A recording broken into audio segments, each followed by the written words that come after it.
Microaggressions. Daryl Wing Su defines it as the everyday verbal, nonverbal, and environmental slights, snubs, or insults, whether intentional or unintentional, which communicate hostile, derogatory, or negative messages to target persons based solely upon their marginalized group membership. Microaggressions includes more than just race. It includes gender, sexual orientation, and any other oppressed marginalized group. Here at UMass Lowell, there are 18,316 students enrolled. 39% of those enrolled are women, the 61% are male. 5.3% are Black, 9.2% are Hispanic, and 59% are white. Since the majority of students enrolled at UMass Lowell are white males, it is vital to point out that the minorities are women, people of color, and LGBTQ+ communities. The demographics at UMass Lowell suggest that microaggressions are bound to be common and a form of everyday discrimination for some students. The college campus has always been a source of activism, civic awakening, and identity development, but the current, strained political climate of the country has affected racial tensions, animosity, and antagonism in an unnerving way. Since Trump's race to the presidency, he challenged Obama's citizenship, called Mexicans rapists and criminals, proposed to ban all Muslims from entering the country, argued that immigration was changing the character of the United States, degraded women, and proposed a transgender military ban. For such reasons, it is vital to understand and confront microaggressions that have been possibly permitted by the political climate. This video is mainly for leaders of the UMass Lowell community, such as resident advisors. However, everyone can benefit from understanding and confronting microaggressions. UMass Lowell students that are a part of a marginalized group on campus say microaggressions make them feel excluded, inferior, frustrated. On a university campus, microaggressions occur all of the time, whether it be intentional or not. They can occur in the dining hall, the Starbucks line, or in the dorms. In fact, the challenge for college and university leaders, faculty, and staff is that racial microaggressions are systemic, meaning they are embedded within campus policies, programs, and practices, subjecting community members to cultural standards that normalize whiteness. Moreover, the pervasive nature of microaggressions makes them difficult to address and eliminate. Students who hear these types of comments more than others can result in having deteriorating effects on their mental health.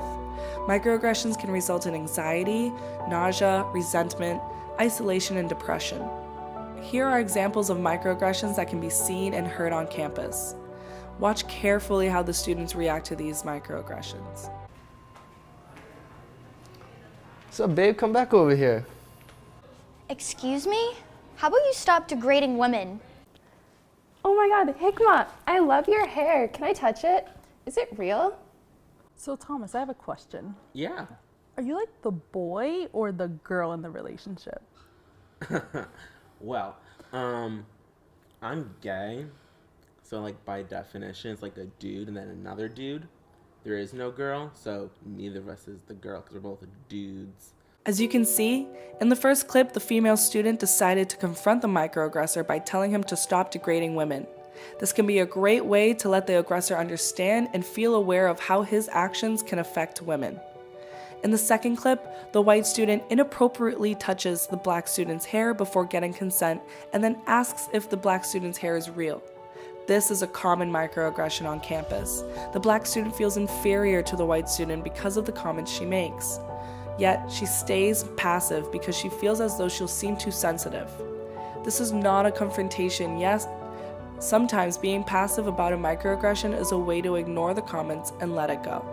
Lastly, in the third clip, the female student asks the gay student whether he is the woman or a man in his relationship. The gay student calmly informs her that neither of them is the woman in the relationship because they are both male. His confrontation to the microaggression was to correct her and inform her that the question does not make sense. Other examples of microaggressions on campus include: here are forms of inclusion that can make the campus feel equal and safe. First, include racially responsive training for administrators, faculty, staff, and student leaders that explicitly address race, sexual orientation, and gender. Second, professors and faculty can include a variety of theorists that are women, people of color, and part of the LGBTQ+ community. Lastly is to report the incident, especially if it is not the first time. Everyone has a right to live and work in an environment that is free from unnecessary emotional and mental distress. There are many ways to cope with microaggressions, and there's no solid answer on which is the right way. However, in order for our campus to feel inclusive and safe, resident advisors and college students must be cautious on how they phrase their comments and how to point out microaggressions in any situation. Victims can feel like they're being too sensitive and that their situation is not that serious. Yet if we can address the problem of microaggressions on campus, we can become a more inclusive university that accepts diversity and culture with open arms.